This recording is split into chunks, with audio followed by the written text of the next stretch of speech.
Bonjour à tous, bienvenue sur pour cette nouvelle saison du podcast de la cellule, podcast hebdomadaire.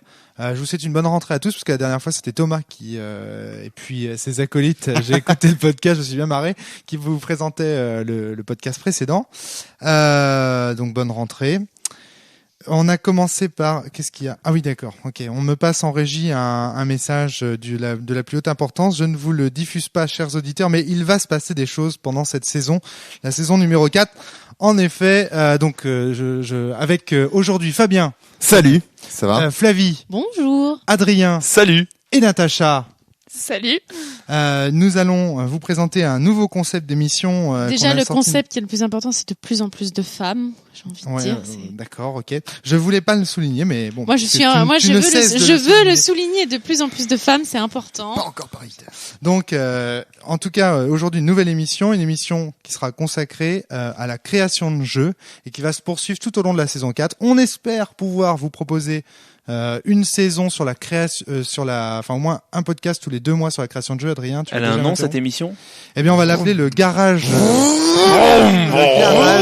Le garage JDR. Donc, je sais pas. Passe-moi la clé à résolution. Où est la boîte à outils? Où est la boîte à outils? Je ne sais pas qui a proposé ce nom complètement farfelu, mais en tout cas, voilà, ce sera le garage JDR. Exactement. Et donc, on va parler de création de jeux. J'imagine que vous, chez vous, chers auditeurs, vous avez un jeu en tête, peut-être. Vous avez envie de vous lancer dans la création de jeux de rôle. Carrément, il faut pas hésiter. Nous aussi, on a tous envie de se lancer. Le problème, c'est qu'on sait pas du tout par où commencer. Alors déjà, première émission aujourd'hui, par où commencer lorsqu'on veut se lancer dans la création d'un jeu de rôle. L'idée de cette émission, c'est de vous présenter nos tuyaux, nos petites idées. On n'est pas non plus des spécialistes de la création. Attention, on n'est de pas là pour vous dire, voilà. Pour faire un jeu de rôle, il faut faire ça, et comme recettes, ça réussira, ça marche pas. Voilà, on n'est pas là pour vous donner des recettes, on est juste là pour vous dire, nous, par où on a commencé en l'occurrence cette émission, et puis vous donner des petites astuces qui nous, au cours de notre carrière d'auteur de jeux de rôle, nous ont permis d'avancer, nous ont aidés, etc., etc. Et puis si par hasard vous trouvez dans ces podcasts de quoi alimenter votre propre créativité, et bien voilà, le podcast aura été utile. Voilà, il n'est pas normatif, c'est vraiment consultatif. Voilà, si j'ose dire. Alors n'hésitez pas non plus dans les commentaires sur ce podcast à nous laisser des idées, des questions, des thèmes qui vous plairaient d'aborder. Nous, encore une fois, on ne sait pas si on pourra tout traiter. On n'est pas spécialiste de tout, loin de là, mais on essaiera de répondre à vos questions, bien sûr. Alors, par où commencer, Fabien ? Par toi, je pense. Oh, merci. Bon. T'es content, hein, la patate chaude. Je suis content parce que cette saison, on va avoir du Fabien Hilvain, quoi. Ah, mais moi des kilomètres, je te fais des podcasts les uns après les autres. Pareil qu'il faut laisser les autres parler. Alors par où commencer, Fabien ? Bon, moi, le premier conseil que je donne à n'importe quel rôliste, un conseil que donne John Wick. Le type qui est un auteur de jeux de rôle qui a travaillé entre autres sur le livre des 5 anneaux, sur Seven Seas, enfin bon. Et ce brave John Wick dit jouer à des tas de jeux. J'irais même plus loin, jouer surtout, enfin moi c'est comme ça que je l'ai vu le truc, jouer surtout à des jeux que vous n'aimez pas pour voir ce qui vous plaît pas. Alors, ce n'est pas exactement ce que je dis, mais... Flavie spécialise déjà le propos. Voilà. Alors, il y a déjà 2 écoles. Bon. Non, en revanche, moi, ce que je vous dis, et là, je suis peut-être d'accord avec Flavie, c'est jouer à des jeux que vous ne connaissez pas. Parce que, y compris à des jeux qui vous semblent bizarres, vous dites, c'est pas du jeu de rôle, n'hésitez pas. Parce que ça va vous donner déjà des idées simplement en voyant ce qui se fait et vous dire, tiens, ça, j'avais pas vu. C'est aussi à ça que, à mon avis, peuvent servir les one-shots. D'accord. C'est-à-dire que ça, c'est super, tu nous fais de la pub et tout. T'es vraiment une nouvelle recrue de choix. On croirait pas que je te fais exactement, on croirait pas que je fais de l'autopromo. C'est de l'autopromo. Donc surtout jouer à des tas de jeux. Voilà. Moi, regardez les jeux dont on vous parle dans les one shots sur Silent Drift. Intéressez-vous à ce qui sort. Et alors là, je vais faire un peu mon gros fan de jeux de rôle indépendants. Ne faites pas que des jeux de rôle podcast. ne faites pas que des jeux de rôle traditionnels ou des jeux de rôle classiques. Il y a des choses excellentes là-dedans, bien entendu, mais le jeu de rôle classique, c'est qu'une une petite partie de tout ce qui peut se faire C'est surtout potentiellement. dans le jeu de rôle, on va dire non classique, indépendant, qu'on ne trouve pas forcément. Forgéen, narration partagée. Anarchiste. Disons qu'il y aura des gauchistes du jeu de rôle. disons qu'il y aura des choses qui pourront toujours être utilisées dans un jeu de rôle plus classique. Moi, je sais qu'en ce moment, je suis en train d'essayer de faire un jeu de rôle, j'avoue, classique, avec MJ. Par contre, je m'inspire de certaines choses que j'ai pu voir dans des jeux de rôle qui étaient moins classiques. Alors, c'est ça. je précise quand même un truc, c'est que bien. quand moi je parle de jeu de rôle traditionnel, vous faites ce que vous voulez après. Mais quand je parle de jeu de rôle traditionnel, c'est un jeu de rôle avec un scénario, c'est-à-dire avec des points de passage obligés et dans lequel le meneur de jeu a le dernier mot. Donc il y a un meneur de jeu aussi. Il y a un scénario, mais il y a Voilà. aussi un meneur Mais par de exemple, il y a des jeux de rôle, il y a plein de jeux de rôle indépendants. Qui ont un meneur de jeu, qui ont une préparation, mais dans lequel il n'y a pas de scénario, dans lequel le meneur de jeu est soumis aux règles. Par exemple, Monostatos, un excellent jeu. sortira bientôt. Autopromo, c'est de l'autopromo. Non, là vraiment, ça. Je sens que je vais la chanter sans arrêt cette chanson pendant cette saison. Ouais, Voilà. va peut-être falloir la limiter en fait. Je pense que Fabien va épuiser son quota d'autopromo et après ça sera terminé. En fait, Fabien. il faut te mettre Ouais. un Là, ça quota y est. du mot Est-ce qu'on pourrait C'est monostatos. la rentrée, on te lâche. T'es unleashed. T'as- T'es unleashed pour l'instant, Fabien. Voilà, mais Est-ce qu'il on pourrait va pas, te est-ce qu'il le pourrait mettre, pas tu faire peux son l'utiliser autopromo 10 fois. hors du micro? Tu utilises 10 fois dans la saison. Maintenant, tu l'as déjà utilisé plusieurs fois. là, Hein Ça fait mon auto-promo à la concierge. Oh là là là. J'ai envie de dire que ça va être très émission de TF1. Natacha. On aurait presque envie de voir la photo de ton Ça m'intéresse. livre sur l'écran. Attention, si on veut vers pas que la d'écran. saison 4 devienne catastrophique, il faut tout de suite s'arrêter là. Tu veux dire Arrêtons dans les jeux de digressions. mots On est sérieux, On reprenons. est sérieux. Fabien, qu'est-ce que tu disais? Tu t'en souviens plus. Si, absolument. Ah, Il faut jouer à plein de jeux. D'accord. Donc ça, Alors- c'est la première, c'est essentiel parce que ça, Ah, moi, ça j'ai vous une permet question. de... Petite question. Alors, je termine mon truc. Laisse- Ça vous permet de vous laisse faire Fabien une finir sa culture phrase. et ça vous permet aussi de comprendre comment d'autres personnes ont pu traiter. Par exemple, si vous voulez faire un jeu de rôle sur les relations, jouez à Bliss Stage parce que comme ça vous comprendrez comment Ben Lehman a traité les relations en jeu de rôle. Mais ça c'est vrai pour plein d'autres trucs. Ça vous évitera de faire des trucs, ça vous permettra de profiter de ce qui est déjà fait et ça vous évitera de faire des choses qui ont déjà été traitées en mieux quoi. C'est-à-dire que vous pourrez apporter votre grain de sel à quelque chose qui existe déjà. Une forme de positivisme du jeu de rôle chez Fabien. Exactement. C'est-à-dire qu'on va tout faire le mieux parce qu'on teste les jeux précédents. Tout à fait. Etc. C'est Pas beau. aller vers hein. le C'est pire du tout. le Alors, progrès du jeu moi de rôle. j'ajouterais quelque chose, Fabien, c'est aussi de tester d'autres joueurs, d'autres types de personnes, Ouais, ça. de D'autres faire façons de varier jouer, d'autres façons de jouer, de faire varier les gens avec qui on joue. Bref, le rôliste doit pouvoir ouvrir son état d'esprit, aller Sortir vers de des sa gens cave. qu'il ne connaît pas, Oui, d'accord. aller dans les conventions, parler aux gens. Absolument. Aller dans- Absolument. aller C'est dans très d'autres important. clubs. Et quand on va dans une convention, c'est jouer à des jeux qu'on ne connaît pas. Ouais, des jeux Parce qu'on que ne ça, connaît pas. j'ai vu des joueurs qui venaient Mais qui parfois me disaient, c'est intéressant hey aussi de jouer à un jeu qu'on connaît, mais avec une autre Bien personne. sûr. Et de bien s'apercevoir sûr, qu'en mais- fait, il y a beaucoup de choses dans un jeu qui reposent finalement sur des techniques qui sont pas forcément écrites. Et du coup, de constater que ces techniques, eh ben, elles sont importantes à figurer dans sa petite base. Et qu'on que ça va vaut créer et avec que ça vaut la peine de cette les expliciter Ouais, absolument. effectivement, que le MJ Adrien. les utilise, mais si vous les écrivez dans vos règles, ça devient un truc à vous. D'autant que Absolument. quand on a Ta vie. l'habitude de jouer avec des gens, en fait, il y a des choses qu'on dit plus. Oui. Par exemple, on a l'habitude, ouais, alors toi tu vas être le MJ, donc on sait que tu vas faire ça, donc on te laisse faire ta cinématique de début et tout. Mais si vous précisez pas ça dans votre base, et ben du coup, il y a pas un MJ qui sera capable de masteriser comme vous. Demandez-vous Absolument. quel genre de MJ vous êtes. T'avais une question d'ailleurs, Fly, tant que tu tiens le micro là, tout à l'heure, tu l'as déjà oublié. Non, je l'ai pas oublié. Alors, très bien. Je t'en prie. Quel jeu vous a quand on dit tester des jeux, moi j'ai un souvenir bien précis, du coup j'aimerais savoir quel est le vôtre. Quel est le jeu que vous avez testé qui vous a donné des idées ou pas d'idées du tout pour vos jeux à vous? Et tu me regardes après m'avoir dit qu'il fallait pas que je fasse d'autopromo. Alors que j'ai parlé de Sens, Innommable et Démiurge. Autopromo. Ouais, effectivement, ça fait mal.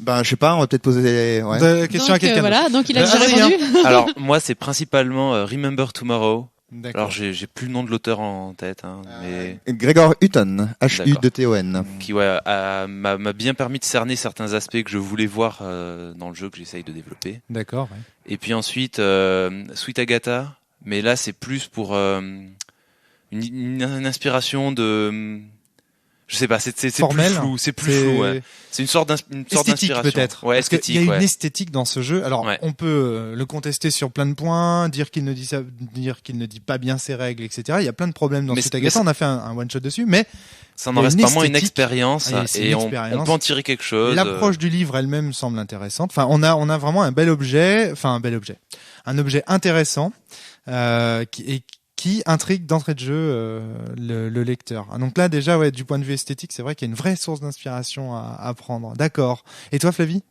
Moi, je sais que. Alors, par contre, faut remettre ça dans l'époque. Hein. C'est parce que j'avais participé à un truc qui s'appelait Faites votre jeu de rôle en 24 heures ou un truc comme ça, je sais plus. Oui, c'était C'était des les murs Buck journaux. Rebel. Ouais. Ah oui, En- c'est exact. En 2006. Et du coup, moi, je venais de faire Dirty Secret. Il y avait des trucs qui m'intéressaient dans ce système-là que du coup, j'ai pompé royalement. Hein, Et Et voilà. tu as créé Fairy Tales. Fairy Tales fait en 24 heures. Donc, si un beau jour vous tombez sur ce merveilleux jeu, soyez gentils. Va visiter les caves des vieux sujets de Silent Night. Surtout, soyez gentils si vous tombez dessus. Je l'ai fait véritablement en 3 heures parce que j'avais pas 24 heures à mettre dedans. Alors Natacha, toi t'es une jeune joueuse, enfin tu commences le jeu de rôle seulement, c'est ça l'histoire? Tout à fait, ouais. Et toi, est-ce que déjà t'as envie de créer un jeu de rôle? Alors, est-ce que ça te dit déjà quoi? moi, j'ai une expérience de lectrice et de littéraire, et du coup, le travail d'écriture m'intéresse beaucoup, mais D'accord. j'ai pas encore une expérience suffisante pour penser à un système de jeu, en tout cas.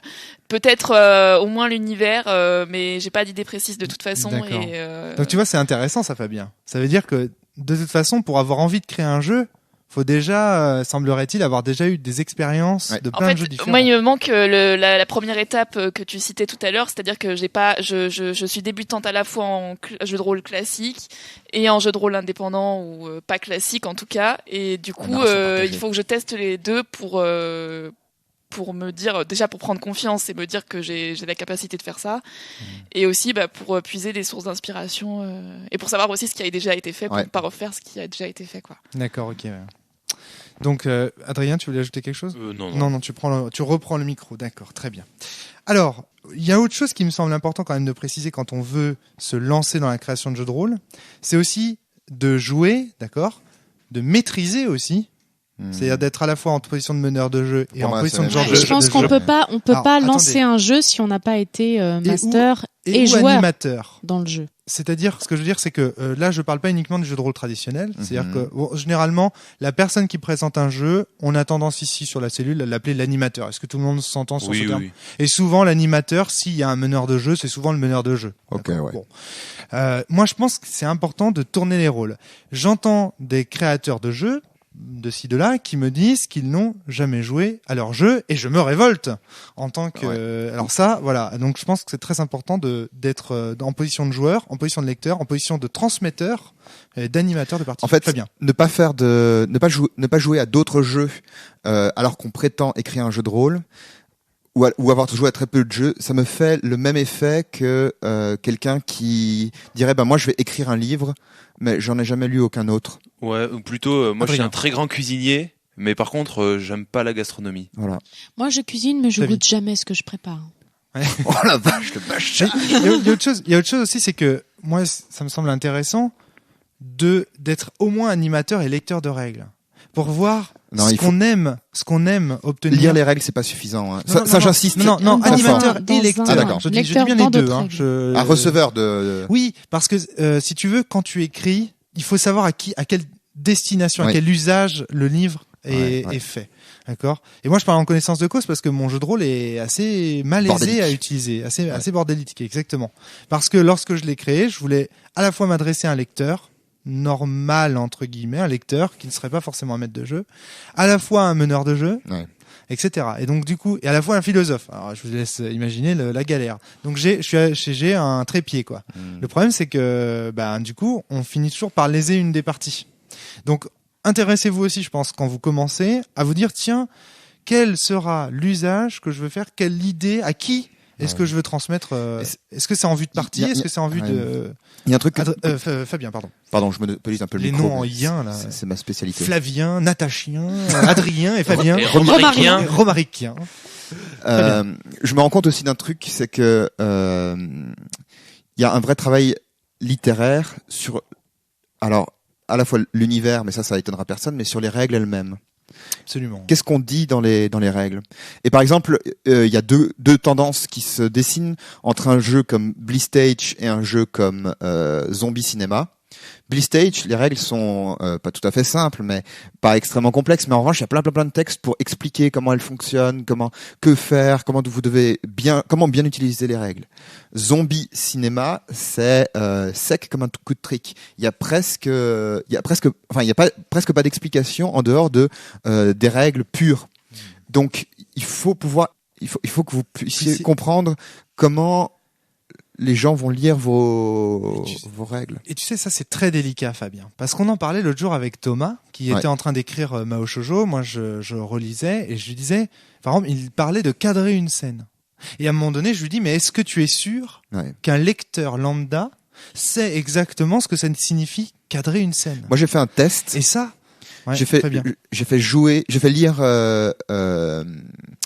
lire Monostatos à mes parents.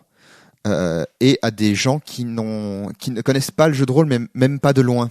Ils ne savent pas ce que c'est que l'activité. À mon grand-père même, tiens. Absolument. Et quand j'ai compris qu'il voyait à peu près de quoi il s'agissait, bon, c'était pas tout à fait clair quand même. Hein, faut pas. Il était capable de créer un personnage et de faire une partie. Je crois pas, non. Mais j'ai fait ce test. Mais il voyait, il faisait pas de contresens, quoi. Il était pas en train de me dire. Moi, le but, vous c'est faites de faire des contresens, donc. Pardon. Ah oui. Oh là, je sais les mots. Non, franchement, moi je fais ça à chaque fois, systématiquement. Ma relectrice est une non-rôliste. Ah, ça c'est très bien. Et c'est très important. Parce que effectivement, il y a toujours ce côté la transmission. Est-ce qu'il n'y a pas des présupposés rôlistes? Est-ce et par exemple, moi je vois par exemple un jeu dans lequel, bon, en gros, il y a un meneur. Non, c'est pas suffisant. Et en plus, un meneur, ça change énormément d'un jeu de rôle à l'autre. Hein. Franchement, moi, il y a un jeu qu'on a testé la saison dernière où j'ai trouvé que le rôle du meneur était très bien expliqué, et le rôle dans le jeu de rôle traditionnel, c'est le Magicien d'Oz. Ah ouais, très très bien. C'est les livres, mais parce qu'il était fait pour les enfants. Ouais. Et donc ils sont partis du principe, et ce que tout le monde devrait faire au final, et que du coup les enfants allaient avoir besoin d'explications pour savoir comment jouer. Mais normalement ça devrait être dans toutes les bases de jeux de rôle, quoi. Parce que ça, bon, là on s'éloigne peut-être de la. Enfin bon, du question de. Mais les questions de vocabulaire sont très importantes. Mais par exemple, pensez que vous faites un jeu pour vos enfants. Pardon. Alors, je suis désolée, je sais pas si je vais rester dans le sujet ou pas, mais moi, il y a deux choses que j'ai remarquées en lisant ton livre Monostatos. C'est que d'abord, c'était très pédagogique, enfin très didactique sur l'entrée en matière et la présentation du jeu de rôle. Et je comprends que des gens qui n'ont jamais fait de jeu de rôle puissent comprendre où ça mène, au moins. Et une autre chose, c'est que l'écriture aussi reflétait l'aspect poétique du monde. C'est-à-dire que c'est très. Ça, j'allais y venir pour plus tard. Oui, mais ça du coup pour moi c'est pas du tout par recommencer, c'est par terminer. Je pense. C'est pour ça que j'espère que je reste dans le sujet. Mais non, mais je pense qu'un. Le but de la cellule, c'est de faire aussi. C'est la façon dont tu l'as écrit, dont tu as travaillé. Donc j'ai l'impression que tu as travaillé ton écriture. C'est ça reflétait l'ambiance du monde. Et du coup, je sais pas si c'est par là qu'il faut commencer. Donc en fait, finalement, Natacha, tu conseillerais aussi aux gens, s'ils s'inscrivent dans un style littéraire ou quelque chose comme ça, quand ils créent un jeu de rôle, de lire d'essayer de lire un maximum de livres dans ce style, de façon à inspirer même leur écriture des règles dans ce style littéraire. Alors moi, en tant que littéraire, je conseillerais de lire tout court. De la même façon que tu conseilles de jouer, c'est pareil. À partir du moment où tu veux écrire, je suis d'accord avec toi, notamment parce que il y a pas mal de jeux de rôle, par exemple, qui s'intéressent au Medfan, le médiéval fantastique. Ouais. Et force est de constater qu'ils sont pas toujours bien écrits. Alors que le médiéval fantastique est quand même un livre épique qui s'inspire quand même pas mal de très beaux livres ou même de fantastique. Je veux dire, les livres de Robin Hobb, ils sont très bien écrits. Et de ce côté-là, je trouve que la chronique des Féales, alors on peut lui reprocher des choses, mais la chronique des Féales, elle a même le jeu de rôle. Le dernier, là, celui qui est sorti, voilà. Et il y a même des moments où il y a des petites nouvelles qui sont mises dedans, qui montrent en fait des scènes qui peuvent être jouées, des sortes de scènes qui pourraient être jouées après. Alors, et je trouve ça très bien. Là, j'ai envie de dire aussi que ce serait intéressant cette conversation parce qu'elle me permet aussi d'arriver à autre chose. C'est que là, vous êtes vraiment, Natacha et Flavie, vous êtes vraiment dans un critère d'excellence. Et il y a quelque chose qui bride les rôlistes, à mon avis. c'est ce qu'on appelle, c'est ce que parfois on appelle le fétichisme de l'objet. Ah. Et à mon avis, il faut d'abord Ça, c'est mon commencer. terme. Il faut commencer en fait, à mon avis, lorsqu'on va créer un jeu de rôle, par se débarrasser de certaines choses qui nous brident. Et moi, je mais pense ça, que ce dont on parle, c'est tout à la fin. Hein. oui, voilà, c'est ça. C'est-à-dire que vous là, vous êtes vraiment déjà dans l'idée d'un objet léché, C'est comme avec ça un que je style littéraire. l'entendais. C'est comme ça que je l'entendais. À mon avis, c'est pas du Natacha. tout par là qu'il faut commencer, bien sûr. Ouais. C'est par là qu'il faut le terminer, par contre. Ouais, c'est bien, ça nous permet Par d'aborder rapport à ce ça, thème-là. Alors, bien. le fétichisme. Enfin bon, on reviendra peut-être une autre fois sur le fétichisme de l'objet, mais. Mais non, mais si, c'est important parce que par où commencer déjà par se débarrasser de cette Alors, idée. c'est vrai que Il y a des jeux qui sont très bons et qui sont sous la forme de petits papiers avec 2 agrafes pour les tenir. Moi, j'ai vu des très bons jeux. Bah, Clover, c'est un petit truc, c'est tout petit. innommable. Hein. Innommable, avec 2 agrafes. Ça coûte rien. Lady Vous Blackbird. Ouais. Lady Blackbird, pardon. Vous pouvez l'imprimer chez vous, une agrafe. chez Mais vous, et vous avez un jeu. la langue, le travail de la langue n'implique pas forcément de faire un objet esthétique. Absolument, Alors, absolument. voilà. Non, excuse-moi, Et donc juste J'anticipe. pour finir pour ma part là-dessus, Natacha. en tant que lectrice et joueuse justement, et enfin voilà, moi j'ai envie. J'assume complètement le fétichisme de l'objet, je suis désolée. Et j'ai envie de tomber. Oui, mais attends. J'ai envie de tomber sur des livres qui non seulement seront agréables à jouer, mais aussi seront agréables à lire et Alors, à découvrir. Alors je suis d'accord. Ce que j'appelle le fétichisme de l'objet, c'est moins si tu veux. Je suis d'accord sur le côté livre, bien présenté, belle syntaxe, belle écriture, etc. Pas de problème. En fait, ce qui m'ennuie, si tu veux, Natacha, mais vas-y, prends le micro, hein, gueule-moi Non, dessus. parce qu'il y a alors oui, j'aurais un autre débat à relancer, donc Parce que, en fait, le problème du fétichisme de l'objet dans le milieu du jeu de rôle, c'est que c'est qu'on parle de belles illustrations, de livres en couleur, souvent avec de maquettes. un dos cartonné. Et ça, Le PDF de Monostatos sans illustration, d'après mon souvenir, à part les cartes et les schémas, m'a parfaitement convenu. c'est pas la même. Alors, on parle pas de la même chose. Alors, on parle pas de la même chose. Parce que Ouais, le fétichisme de l'objet, c'est l'idée que il y a un critère d'exigence qui est particulièrement grand et particulièrement en francophonie. Les anglophones sont bien moins exigeants que nous sur les objets et que parfois il y a des gens qui commencent en disant j'ai commencé mon jeu de rôle, j'ai tout de suite trouvé des illustrateurs. Moi, Christophe notamment m'a mis souvent en garde contre ce genre d'action. Les illustrations, c'est un truc à faire à la fin ou quand vous commencez à faire, vous avez envie de faire parler un peu de votre jeu, mais commencez pas par ça. C'est un truc à faire pendant, mais bon, bref, c'est pas. Oui, je vois ce que tu veux dire, Fabien.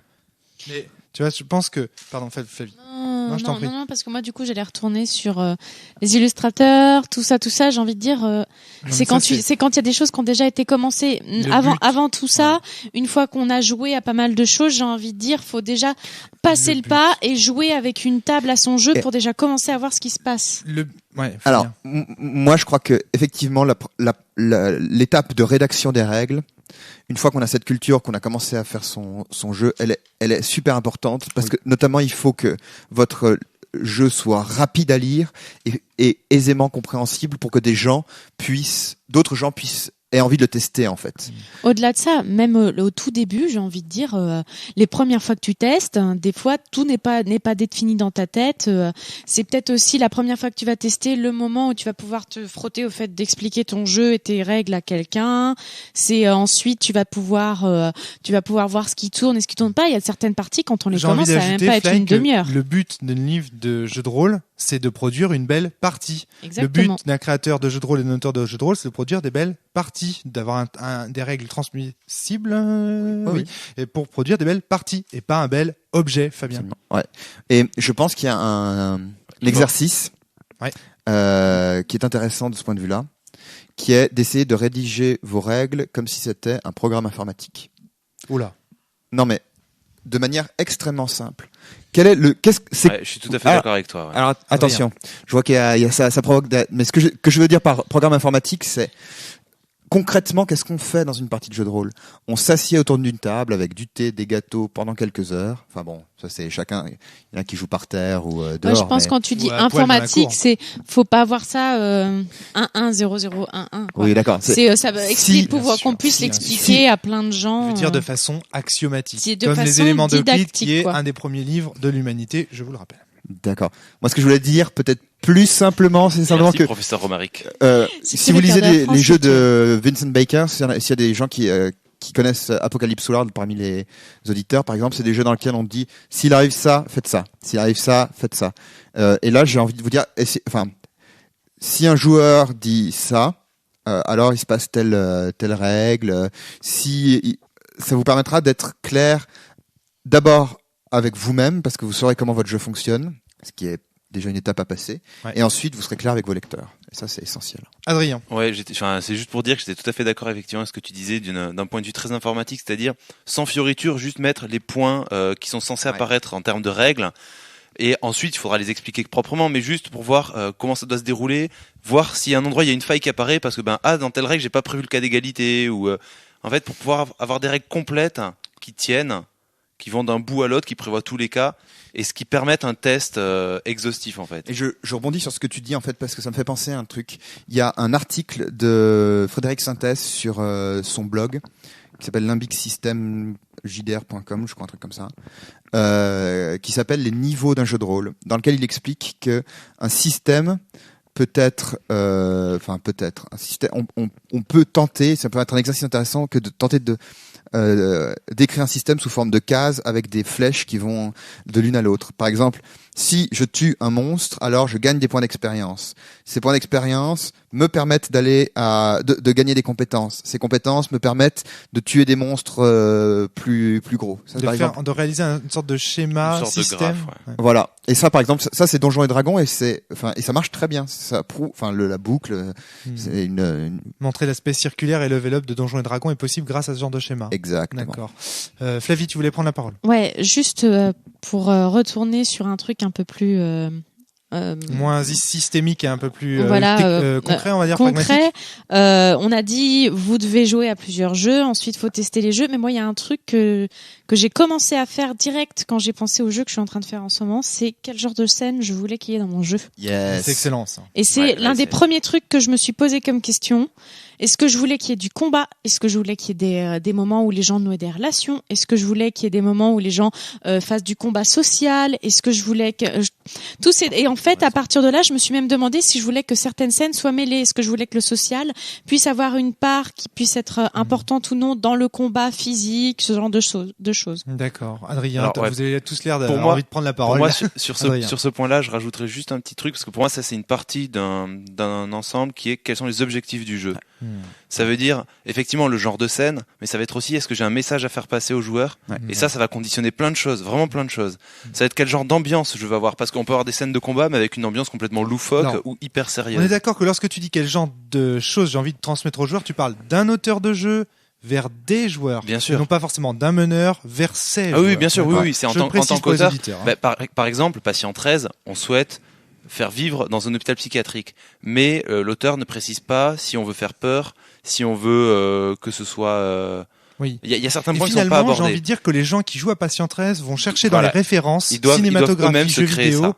Pour voir justement le but du jeu. Effectivement. Mais par exemple, si on prend un jeu comme INSMV, là, l'auteur le précise dès le début, ça va être un jeu humoristique. L'objectif, c'est de délirer. Il n'y a pas de voilà. Et le fait de cadrer clairement ça fait qu'on peut mieux cibler notre jeu. Très bien. Je suis entièrement d'accord. Et j'avais mon petit concept qui était l'idée de vision. La vision, c'est ce que on a envie les objectifs qu'on a pour son jeu. Mais c'est intéressant. Alors, c'est aussi pour ça que c'est important d'avoir testé des jeux auparavant, pour se rendre compte que dans un jeu, on peut mettre plein de choses différentes. Je couperai, tu sais, puis je mettrai Par exemple, on a envie de mettre, on peut avoir envie de mettre des enjeux esthétiques, comme dans Prosopopée, des enjeux de combat, des enjeux stratégiques, des enjeux de relations, des enjeux. Et c'est aussi important de se rendre compte que on peut avoir des objectifs pour la fiction. Donc j'ai envie que ça se passe dans un univers avec des fairies, dans un asile, ce que vous voulez, ou bien des objectifs pour les joueurs, les participants, parce que même le meneur, il peut y avoir des objectifs pour le meneur, ou qu'est-ce qu'on a envie que le meneur, s'il y en a un, fasse. Excellent. Et donc, moi, je me suis rendu compte que commencer par ces objectifs et ensuite continuer à réfléchir tout au long de la création de jeu.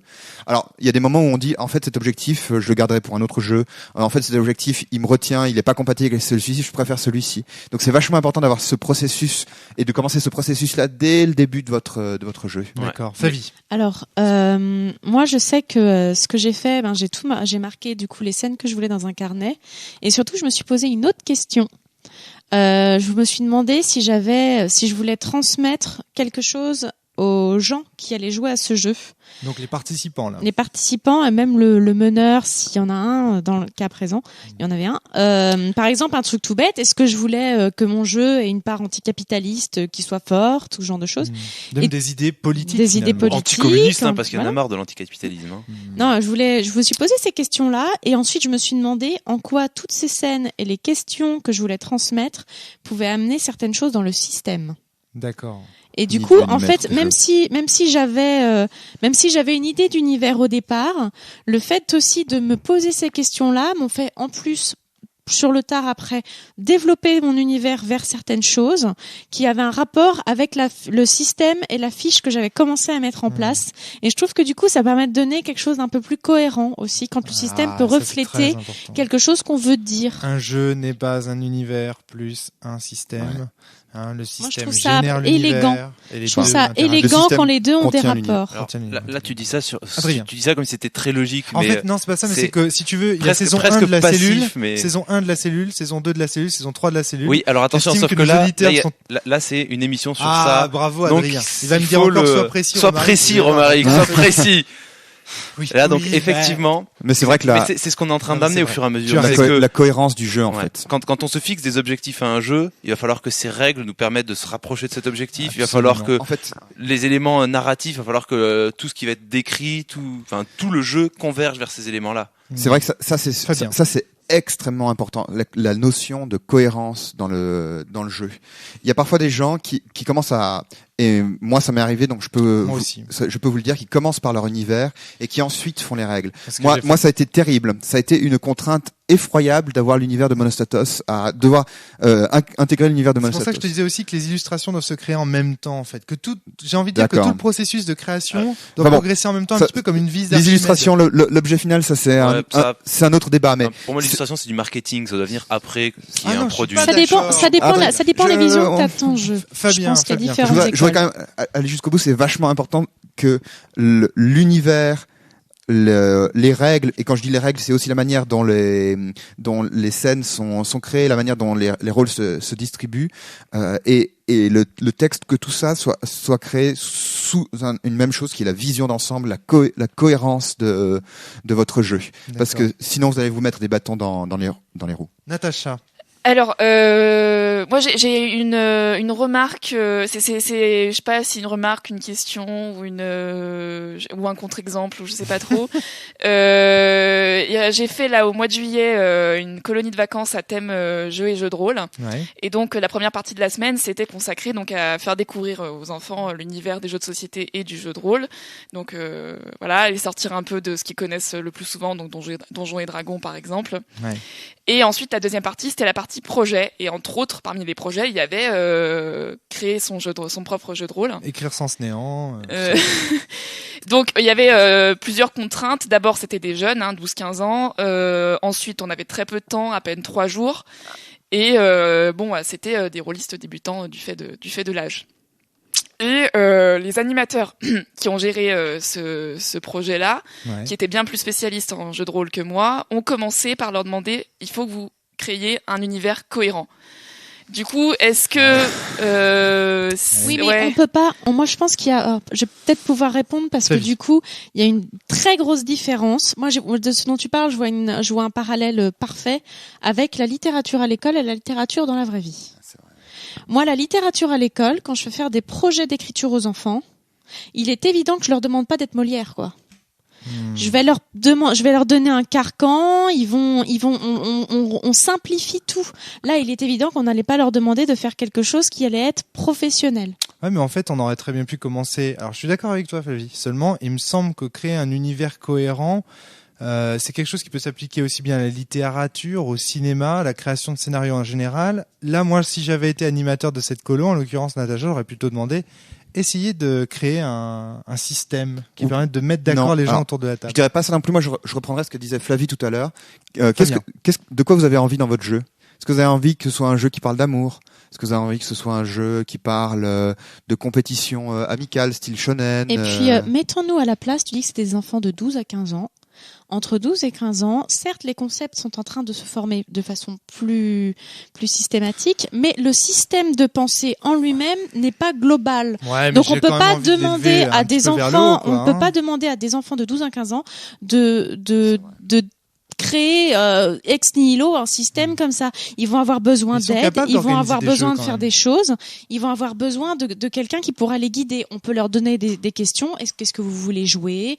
Est-ce que vous voulez avoir des relations avec les gens, etc. Mais à partir de là, il va falloir les aider. Natacha. Alors, je pense qu'il y avait un autre truc derrière ça, et ça a fait débat au cours des réunions de préparation entre animateurs. Je pense qu'il y avait une autre chose derrière ça aussi, c'était de la volonté de les sortir de l'univers Medfan. Ouais, justement de créer un autre univers que celui qu'ils avaient l'habitude de oui, donc à partir de là, le système n'était pas le truc important, c'était parce plutôt que ça a fait débat aussi. Ailleurs, on s'est demandé à un moment donné si on n'allait pas leur demander de partir d'un univers déjà existant pour créer un autre système. D'accord. Et bon, voilà. Enfin. Ouais, non, mais bien sûr. Ouais. Voilà. Ok, je vois la difficulté. Ouais, ça m'interroge. Enfin, c'est vrai que c'est Fabien a enlevé ses lunettes. C'est un petit peu comme Superman. Je pense qu'il va mettre sa cape et son slip. Non, j'ai les yeux qui piquent. Je suis fatigué. Il va pleurer. Non, c'est vrai que ça fait débat parce que un système, par exemple, si c'est un système de jeu de rôle classique, il risque d'y avoir des règles de combat très développées. Et le problème, c'est est-ce que si on joue dans un univers pacifiste, style My Little Pony, Attends, tu veux dire quand on demande aux enfants de faire un jeu, attends, tu plaisantes ou quoi? Les jeux de rôle classiques, ils ont pas tous des systèmes de combat très développés. C'est un peu excuse-moi, c'est un peu un cliché de dire ça. Cthulhu, qui est quand même le deuxième jeu de rôle classique, vendu. D'accord. Bon, le système de combat, il est pourri, il est tout petit. Ce qui compte, c'est le système d'investigation. Alors, je suis d'accord avec le toi. système d'investigation est encore plus petit. Ouais, d'accord. Bon. Oui, mais tu peux grimper. Ouais, bon. Je vois ce que tu veux dire, Fabien. C'est vrai qu'il y a énormément de place qui est faite à la violence dans non, mais par exemple, moi, s'il avait fallu qu'on axe, par exemple, sur l'univers, moi, j'aurais faut que t'aies dans ces cas-là deux, trois systèmes à proposer que tu pourras améliorer un peu avec eux. C'est parce que le principe, ce sera de les faire bosser l'univers. Alors, par contre, si le but c'est de leur faire créer un système, tu leur prépares 2-3 univers qui pourront améliorer, et là du coup ils créeront un système. Alors, tu peux pas faire les deux. De cette expérience, qu'est-ce qu'on en tire pour le par où commencer? Est-ce que toi tu as tranché par rapport à ce débat que vous avez eu avec les animateurs? Non, moi je suis pas du tout intervenue dans ce débat-là parce que je me sentais pas en mesure d'intervenir. Je me sentais pas les capacités d'intervenir. Et je pense que je pense personnellement que ça dépend de ce que tu veux leur apprendre, parce que on avait quand même un objectif pédagogique aussi derrière. Ça dépend de ce que tu veux leur apprendre. Est-ce que tu veux leur faire de l'écriture? Dans ce cas-là, c'est sur l'univers, ça me paraît évident. Est-ce que tu veux leur donner des clés pour qu'ils puissent les développer plus tard et revenir quand ils ont pris de la maturité? Ça, c'est une question que vous pouvez vous poser vous aussi en tant qu'auditeur. C'est-à-dire, qu'est-ce que vous souhaitez parce que aussi on crée quelque chose pour s'améliorer soi-même et pour travailler des choses aussi. Et donc, qu'est-ce que vous souhaitez vous travailler en créant un jeu de rôle? Voilà, en tout cas avec les enfants, je pense que c'était ce qu'il fallait leur. Il fallait définir d'abord l'objectif pédagogique de l'atelier et ensuite voir vers quoi on allait aller à partir de ça, quoi. D'accord. Alors moi, je vais définir l'objectif pédagogique de ce podcast. Attention, nous sommes en pleine digression. Ouais, par contre, je pense que c'est un truc. C'est pour moi, on a ici une dérive entre guillemets. On se pose toujours la question. Bon, faut que je commence quelque chose. Voyons comment font les enfants. Tu vois, ça arrive souvent, même en linguistique. Comment se forme le langage? Voyons ce qu'en disent les enfants. C'est vrai. Non, ce n'est pas une bonne façon de faire. Il y a une différence quand on est un adulte. Il y a une différence. Saint-Augustin là, putain. Ouais, je sais. Il y a une différence quand on est un enfant. Il y a une différence quand on est un adulte. Quand on fait les choses, quand on est adulte, on a plus de clés que les enfants, donc autant les utiliser, justement. Alors, je suis désolée pour la digression et le contre-exemple. Pas de souci, pas de souci. Tu sais que quand on a traité le sujet par où commencer aussi par rapport au jeu de rôle, c'est-à-dire par où commencer par quel jeu commencer, on a aussi fait une digression sur les enfants. C'est assez marrant de voir que tout commence par un enfant. Je pense que c'est un excellent sujet de podcast. C'était beau ce que tu viens de dire. Le jeu de rôle avec les enfants. Adrien, tu avais quelque chose à rajouter en tant que bon animateur de colo? Je sais plus du tout. Non, moi, la colo, pas du tout. Non, là. Moi, je connais bien les alcoolos, mais la colo, moi. Fabien. Sans transition. Moi, je voudrais parler d'un autre truc qui, à mon avis, est important pour commencer. D'accord. Et là, je vais faire à nouveau de l'autopromo. Ah bah super. Autopromo, Fais gaffe, hein, c'est Flavien, de hein. l'autopromo. Je pense que c'est super important. Enfin, en tout cas, voilà, je vais dire les choses comme ça. Moi, ça m'a aidé de manière à une étape, non, ça m'a aidé de manière majeure de venir en parler sur Silent Drift. Évidemment. Et de faire des rapports de partie, ça je ne le répéterai jamais. Le rapport de partie, c'est fabuleux pour décrire. Parce que, vous mettez les choses à plat, vous écrivez les choses et vous les écrivez pour des gens qui ne vous connaissent pas. Évidemment. Qui sont bienveillants, certes, mais qui vous connaissent pas. Donc ça, c'est un exercice intellectuel qui est extraordinaire.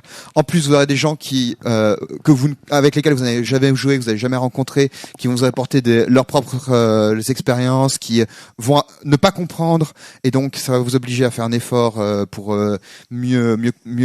Enfin, qui vont vous donner des pistes expliquer. aussi. Oui, parce que sur les questions que... sur les questions de culture dont on parlait tout à l'heure. Absolument.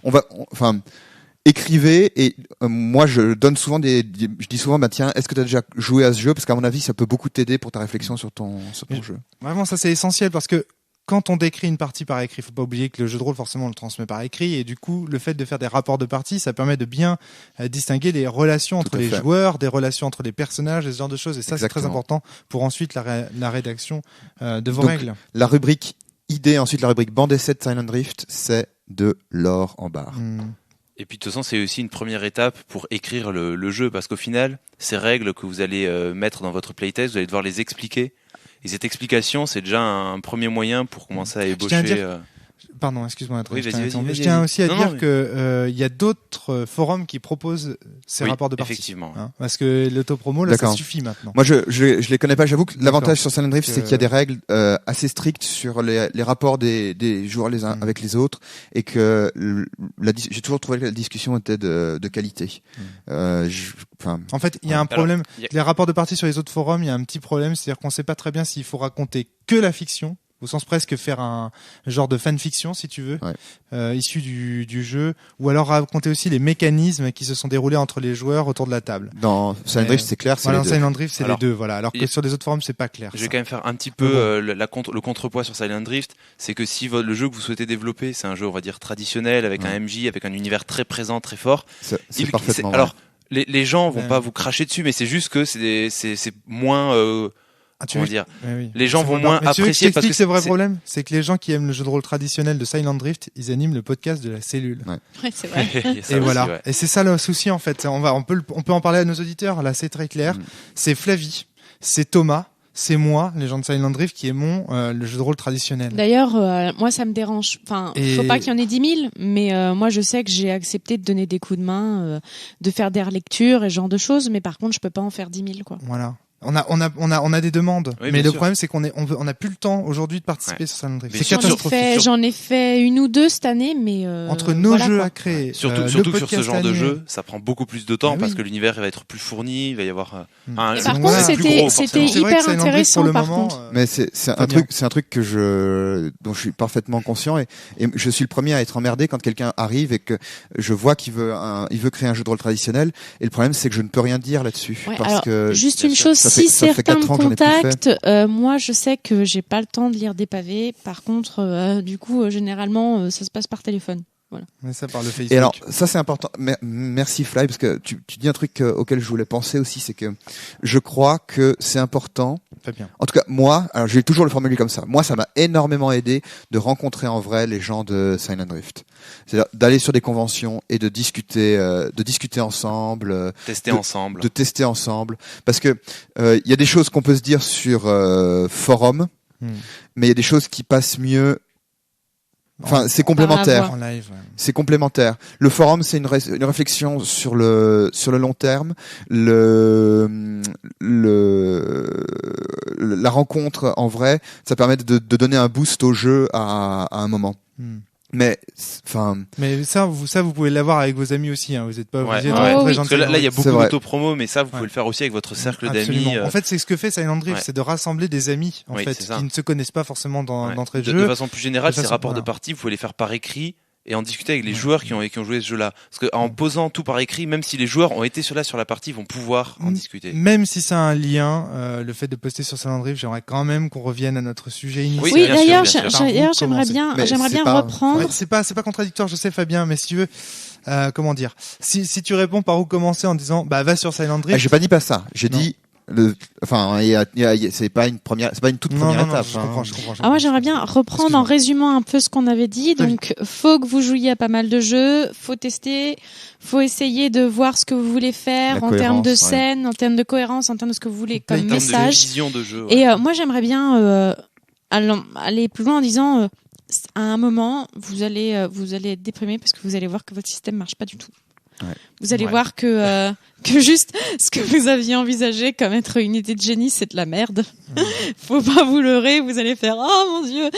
N'ayez pas peur de tout changer, il y aura forcément des choses qui vous manqueront sur votre ancien système que vous pourrez réutiliser après s'il le faut. N'ayez pas peur de faire plein de moutures de systèmes différentes, c'est pas grave. Plein de tests, plein de montures, Fabien. Et j'arrive peut-être un peu tôt avec cette idée. Vas-y, je t'en Mais prie. Il est tôt, il est 45 minutes déjà. Hein. D'accord. J'aimerais aussi parler des gens avec lesquels vous testez. C'est-à-dire que c'est important que les gens qui vous font des retours sachent faire des retours intelligemment. Mais peut-être que, parce que disait Flavie était vachement profond, il y a peut-être encore des choses à... Ah oui, je dis des choses tellement importantes et non mais c'est vrai. Non mais c'est vrai. L'espoir du créateur. Non mais c'est vrai que il y a un échec. Non parce que ça peut être vraiment déprimant. C'est pas parce que vous, enfin honnêtement, hein, c'est déprimant la première fois. On se dit putain mon système de jeu il marche pas quoi. Et n'ayez pas peur. Ça nous est tous arrivé. Il y a une dimension psychologique qui est très forte. Hein, c'est vrai. Oui, c'est vrai. Mais je crois quand même que le thème que tu annonces là, Fabien, est en lien avec celui-ci. C'est-à-dire que si aussi tu testes avec des amis qui t'encouragent, etc. Mais enfin, moi j'ai testé avec des amis qui m'ont démoli. Hein. Frédéric Sintès, si tu m'entends. Il t'entend, oui, mais tu es bien. Il les écoute tous. Ça, je le sais. Donc non, mais enfin, bon, on a discuté lui et moi, mais c'est vrai qu'il y a. Quand on fait des retours, il y a à la fois une bienveillance, mais il y a aussi une liberté de l'auteur à comprendre. C'est-à-dire que et moi, toutes ces erreurs, je les dis parce que je les ai faites. Moi, j'ai par exemple dit à Fred, ah non mais il faut que tu changes ton système de jeu comme ça parce que moi je vois à l'extérieur ce que tu vois pas. Il faut laisser l'auteur, il faut dire évidemment les critiques à l'auteur, mais il faut lui proposer des solutions. Mais il faut bien prendre conscience que si c'est une critique intelligente, il la prendra. Si c'est une critique qui ne l'intéresse pas, il la prendra pas. Mais il faut lui laisser cette liberté parce que parfois ça peut devenir oppressant. C'est ça. Au moins. Faut pas faire le jeu à la place de la personne. Alors moi, du coup, j'ai une question. Est-ce que c'est pas intéressant de faire tester par des gens qui ont des expériences différentes, enfin, par plein de sortes de joueurs. Alors, qu'est-ce que tu veux dire? C'est-à-dire que à ta table, tu as des gens, par exemple, un spécialiste ADD, un spécialiste du jeu de rôle indé, voilà, c'est ça. Un spécialiste de Monostatos, par exemple. C'est ça. Ou voilà, ou voir un. Et Frédéric Sintès. Voir un joueur débutant en plus. Alors si ça peut être à mon avis un bon crash test dans la mesure où du coup si ton système logiquement est bien fait et si l'animateur le présente bien en le respectant, logiquement tous ces joueurs doivent pouvoir jouer ensemble sans que leur vision initiale du jeu de rôle ne vienne parasiter la partie. Donc Par tu soulignes un truc si le jeu est bien fait, ça c'est pour pour du jeu classique et encore si le jeu est bien fait, le joueur d'AD&D par exemple il acceptera pas, ça lui plaira pas forcément de jouer à certains jeux. Il y a un contrat social, il y a des joueurs qui sont là pour jouer à quelque chose de ludique, enfin à quelque chose pour faire évoluer un personnage, d'autres qui veulent juste faire des histoires d'amour. C'est déjà un conseil si j'ose dire pour un système de jeu qui est déjà bien rodé. Oui, que... mais tu peux aussi commencer et en faisant plusieurs tests. Natacha. Avec une table de rôliste indé, avec une table de rôliste classique, avec une table de débutant, avec. Je sais pas, j'ai jamais essayé ça. Je demande, hein, vraiment, c'est juste. Je pense que c'est important. Alors. Ça, c'est jamais le genre de test que j'ai fait. Disons que ça peut être très important, à nouveau, comme exercice pour éclaircir votre jeu, d'écrire par écrit, dire aux joueurs qu'est-ce qu'on va jouer. Voilà, moi j'aimerais jouer un jeu dans lequel on va jouer des héros rebelles qui trashent, super bourrins. Ne jouez pas des mecs qui veulent s'intégrer à la société. Ou ne venez pas me dire que vous avez envie de jouer des... Donc ça c'est l'aspect fictionnel. Et ensuite il y a l'aspect des règles. N'hésitez pas à dire que c'est des règles dans lesquelles vous devez inventer plein de trucs, ou bien c'est des règles dans lesquelles vous vous en tenez à aux actions de votre personnage de manière plus traditionnelle. Ouais, c'est vrai que ça c'est pas mal. Mais c'est vrai que contrat social ça. Tester. Non, pas alors vraiment. C'est un genre de contrat de lecture, de pacte de lecture. C'est rigolo ce que tu dis parce qu'en fait ça me fait penser à quelque chose. C'est une des dernières conventions où je suis allée. Ça me fait penser. Très important Ouais, pour tester, c'est très bien. les tests de disparates. Et, c'est important de pas et commencer par les. Ce dont tu parles, ça me fait penser au moment où il y a des gens qui viennent présenter le jeu qu'ils vont masteriser. Et moi j'ai remarqué qu'il y avait pas mal de sortes d'écoles entre guillemets, on va appeler ça comme ça, de gens qui présentent le jeu genre moi je suis machin et je vais vous faire jouer des bourrins. Mais je pense que j'en ai vu certains qui ont dit bon alors moi je vais faire ce jeu là, c'est un système soit autorité partagée où on va devoir créer des choses. Je pense qu'il faut se poser, ou alors certains disaient bon moi je suis un MJ où vous devrez vous poser la question est-ce que vont faire votre personnage quand vous ratez votre jet de dés, c'est moi qui dis, quand vous réussissez c'est vous qui dites ce que vous faites. Je pense que c'est important de se demander comment vous allez le présenter à des joueurs, et je pense que c'est important parce que ça vous aidera aussi à vous clarifier. Alors attention, parce que comme vient de dire Fabien, c'est important de pas commencer ces crash tests par des conventions, parce que les conventions c'est déjà des joueurs. C'est très dur. C'est très dur. C'est très dur. Les gens sont pas toujours réceptifs, y compris quand votre jeu est en train de développement. Vous pouvez tomber sur des imbéciles, ça arrive. Vous pouvez tomber sur, disons que la convention, c'est un peu comme jouer avec Frédéric Sintès. Si votre jeu passe là, c'est qu'il est vraiment solide. C'est ça, exactement. Moi, j'ai envie de le dire, la convention, c'est un petit peu le test finalement de Natacha. C'est-à-dire le test où les joueurs sont très disparates. Et justement, il faut que le jeu soit solide pour pouvoir passer ce test. Je suis méchant avec lui. Donc voilà. Est-ce qu'il y a, selon vous, pardon, tu voulais ajouter quelque chose ? Est-ce qu'il y a, selon vous, quand on commence, des écueils à éviter ? Du genre, de celui du fétiche du livre. Oui. Fabien. Oui. Des écueils, c'est, des écueils, c'est pas de pas commencer par la vision. Ce que je veux dire par là, c'est. Alors, il vient de dire dans les conseils positifs de commencer par la vision, et là il dit. Mais oui, je suis cohérent. Non, mais ce que je veux dire, attends, laisse-moi. Ce que je veux dire par là, c'est que j'entends parfois des gens qui me disent, moi j'ai envie de commencer un jeu de rôle qui a pas de MJ, ou moi j'ai envie de créer un jeu de rôle dans lequel c'est un univers avec des dinosaures en pyjama, ou moi j'ai envie de commencer un jeu de rôle. Donc Prince of Tennis. On commence avec des, moi ça m'est aussi arrivé, j'ai commencé mon Assassin's en me disant, je veux que ce soit un jeu de rôle sans dés. En réalité, tout ça, c'est des considérations annexes. C'est des considérations qu'il faut se poser après la problématique. C'est un peu comme si vous disiez, alors je sais pas à quel sport j'ai envie de jouer, mais j'ai envie d'avoir des chaussures en plomb. C'est se mettre des contraintes absurdes alors peut-être qu'il y a des sports dans lesquels les chaussures en plomb sont super importantes, mais il faut d'abord choisir son sport. Adrien. Je voudrais juste le reformuler différemment, parce qu'en fait, je suis complètement d'accord avec toi. C'est que, en fait, quand on va partir sur une idée de création, il faut pas se fixer de carcan. Ça veut dire qu'on va avoir un objectif, mais il faut à tout moment pouvoir se dire, en fait, ce point-là, genre, cette règle-là que j'avais envisagée, finalement, elle me convient plus, je la jette. Donc, en gros, il faut voyager avec son sac à dos et être prêt, à prendre quelque chose de nouveau, enlever quelque chose, et être libre et adaptable. Est-ce que quelque part se dire je vais jouer dans l'univers des Mayas par exemple, c'est pas déjà se mettre des chaussures de plomb justement? Ça dépend ce qu'on veut faire. Ça peut rester un objectif du jeu. Ça dépend ce qu'on veut faire. Et un truc tout bête. Moi par exemple, je veux faire un Medfan. Ouais, mais non, c'est pas ça que tu voulais faire à la base, Fly. Non, je veux faire un jeu à la Robin Hood qui explore. Parler de Robin Hood, d'un jeu dans ce style. Voilà. C'est pas la même chose. Non, c'est pas Robin Hood ça. Certainement pas. Et pas dit. Mais n'empêche, le générique est cool. C'est vrai. On le chante. Je voulais que les gens puissent avoir une expérience comme les héros que j'ai pu lire dans la fantasy, qui a une expérience avec un personnage qui en bave et qui pourtant, même s'il a rien pour devenir un héros, va devenir un héros.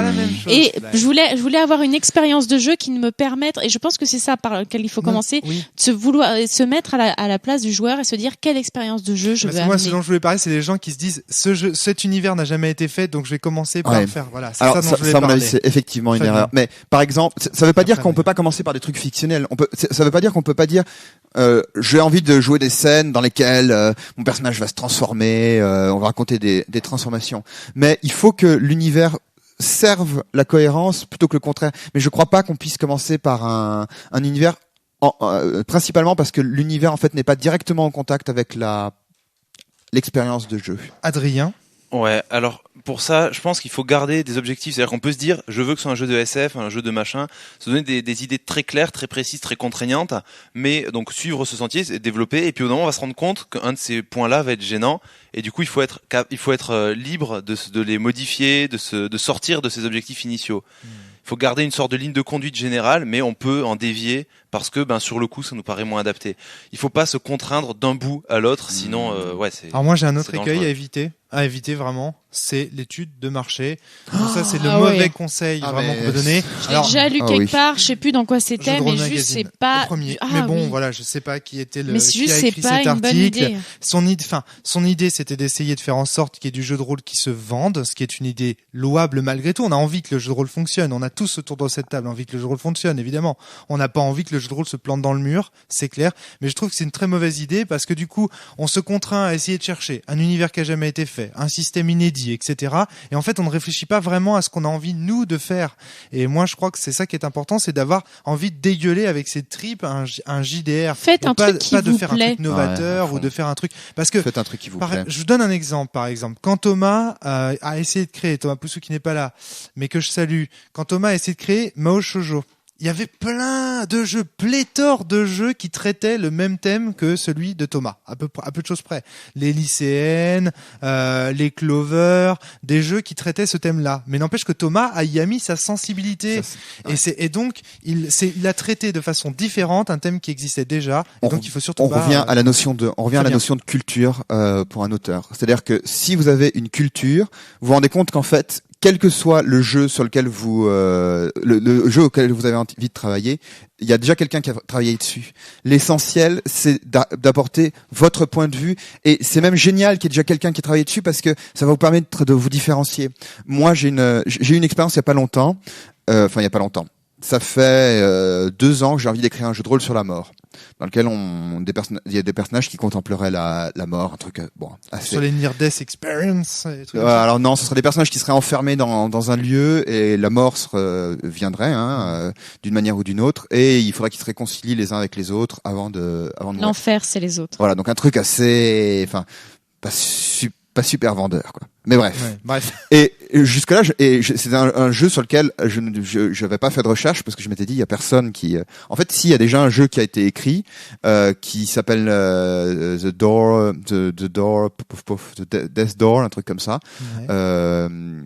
Et en fait, je me suis rendu compte que ce que je voulais faire, qui est en fait un jeu sur la mort d'un point de vue d'un athée, lui avait fait un jeu de rôle sur la mort d'un point de vue religieux. Et il y a pas longtemps sur Silent Drift, il y a encore quelqu'un qui est arrivé avec un projet sur la mort, encore d'un autre point de vue. Mais en fait, c'est génial quand quelqu'un a déjà traité le sujet que vous avez envie de traiter, parce que ça va vous enrichir, ça va vous permettre de vous différencier, vous dire ça j'ai envie de faire quelque chose comme ça. Et puis au pire, si quelqu'un a traité exactement le jeu que vous vouliez faire, jouez-le. C'est génial. Il faut y jouer, vous n'avez pas besoin de le créer. Exactement, même pas besoin de s'embêter.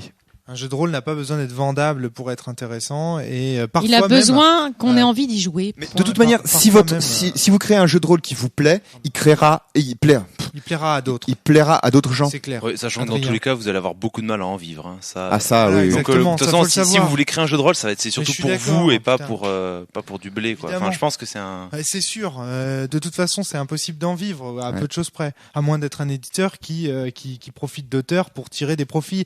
Mais je vois pas comment on peut vivre du JDR autrement. Ça casse. C'est voilà. Mais non, mais c'est la vérité. Je regrette. Donc. C'est un autre écueil à éviter, ne pas forcément aller faire des études de marché ou je sais pas quoi pour voir si ça a déjà été fait, ou alors si ça a déjà été fait, essayer d'aller au-delà ou d'y imposer même de rencontrer l'auteur, de rencontrer l'auteur, en gros, etc. Faites-vous confiance.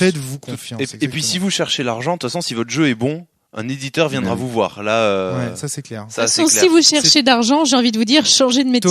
Thomas Poussou, pour ça, a une phrase excellente. Il dit, si un jour un éditeur me propose un jeu, je sais qu'il faut que je l'édite en indépendant, ça veut dire que ça va rapporter des sous. C'est excellent. Donc, voilà. Est-ce qu'il y a d'autres écueils? Est-ce que vous avez d'autres écueils en tête? Il est déjà tard dans ce podcast. Donc, si vous avez des écueils, faites court. Moi, j'aimerais vraiment revenir sur l'aspect psychologique une dernière fois. D'accord. C'est vachement. Je t'en prie, Fabien. C'est vachement important. J'avais une autre question pour la fin, mais je vais pas la poser. Créer un jeu de rôle. On va terminer. Enfin, je veux pas vous décourager, mais ça demande du temps. C'est difficile. C'est aussi pour ça que moi, Silent Drift m'a fait énormément de bien parce que j'ai eu des gens avec lesquels discuter. Et je crois que si j'avais été tout seul, j'aurais abandonné au bout d'un mois. Enfin, non, peut-être pas, parce que j'ai quand même développé mon jeu d'1 an tout seul, sans avoir personne. La question pas de fin de podcast. Non, l'aspect psychologique. Non, mais ouais, effectivement. C'est difficile, donc c'est important d'avoir des gens avec lesquels se tenir chaud, avec lesquels se dire, ben oui, mon jeu il est merdouilleux, et puis ouais, voilà. Parce mais que bon, on en fait un petit test et puis on va voir ce qu'on modifie. Voilà, c'est ça. Et c'est important de se rencontrer aussi pour ça, parce que parfois vous rencontrez et puis en fait la personne vous aide ou vous dit, moi je suis passé, j'ai eu des moments de plat dans Monostatos, j'ai failli abandonner. Allez, je vais pas compter, mais moi c'est un petit conseil positif aussi que j'ai envie de poser, enfin un conseil, mais bon je sais pas, il sera pris comme il sera pris. C'est de se poser la question de savoir si ce que vous êtes en train d'écrire en termes de jeu de rôle n'est pas finalement propice à un autre médium. Je prends un exemple. Vous voulez par exemple créer un jeu qui s'appelle Sens Exalogie, qui va parler d'immortels. En fait, vous en avez rien à foutre des joueurs. Ce sont que des spectateurs qui regardent comment est-ce que vos immortels sont magnifiques. Bon bah voilà, fallait mieux écrire un roman, Romaric Briand. Donc il fallait pas. Ça c'est parfaitement vrai. Ouais. Par exemple. Moi, j'ai parfois le sentiment que moi c'est ce qui m'est arrivé en fait. Je bâche mon propre jeu. Non mais c'est vrai, je vais bâcher le mien aussi. Moi j'ai commencé à écrire Monostatos parce que j'arrivais pas à écrire. J'ai des kilomètres sur mon ordinateur de textes que je ne montre à personne, d'histoires qui sont pas très bonnes.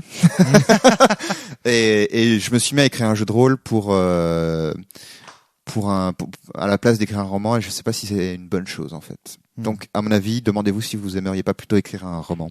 Voilà, par exemple. Il y a beaucoup de gens, faire un film. Ouais, ou vous lancer dans si le vous jeu avez vidéo, envie de sortir un album, ou de faire de la musique, faire de la BD. Allez-vous taguer des murs ou faire pisser Mirza. C'est ça. Faire une carrière de président de la République. Il paraît que ça rapporte. Plutôt que d'être MJ tyrannique. Devenir animateur de radio. Devenir animateur de radio, voilà. Exactement. Bref, des médias différents. Voilà. La politique vous tend les bras. Tu déconnes, Fly. Mais il y a plein de gens qui font du jeu de rôle parce qu'ils voudraient être réalisateurs de cinéma. Non, il y a des gens aussi qui font du jeu de rôle pour créer un chouette univers, alors qu'en fait, un chouette univers est très souvent plus propice à l'écriture d'une histoire plutôt qu'à un jeu de rôle. Moi, je pense que le truc par lequel il faut démarrer, c'est par quelle expérience de jeu j'aimerais bien créer. J'achète absolument. 100% d'accord. Voilà. Quoi qu'il en soit, merci messieurs, mesdames pour ce podcast extraordinaire. Je pense que moi j'ai beaucoup aimé discuter de tout ça avec vous. Si t'as aimé le podcast, c'est que peut-être il va pas être bon. Personne va l'aimer, je sais. À chaque fois que j'aime un podcast, les gens le détestent. Natacha, t'avais une conclusion à apporter peut-être. Donc oui, effectivement, sur l'idée d'écrire un roman, surtout que, des fois on a. Tu vas prêcher pour ta paroisse, toi. Non, mais je fais que ça depuis le début du podcast. Ah oui. Par expérience personnelle, on peut avoir du coup un univers en tête sans forcément d'histoire et du coup se dire finalement ça se prêterait au jeu de rôle. Non, je pense que justement il faut garder le média en tête. Mais en tout cas, il faut y réfléchir. Il faut vraiment réfléchir à ça. Est-ce que le jeu de rôle finalement est le meilleur médium? Faut que ce soit un choix. Est-ce que le jeu de rôle est le meilleur média pour créer mais pas des trop, univers? parce que sinon on n'avance pas. Est-ce que le jeu de rôle est le meilleur média pour créer un univers? Moi, ma réponse elle est claire, elle est non. J'ai l'impression que votre conseil c'est par où commencer? Faut commencer. Allez, faut arrêter casse-toi. de se poser des questions. Bon, arrête d'écouter ce podcast et va te mettre à ton traitement de texte. Ça là et tu reprends ton boulot ou ta création de jeu là. C'est parti. Okay. Hop, ciao. Allez, à bientôt. Salut. Salut. Ciao. Salut.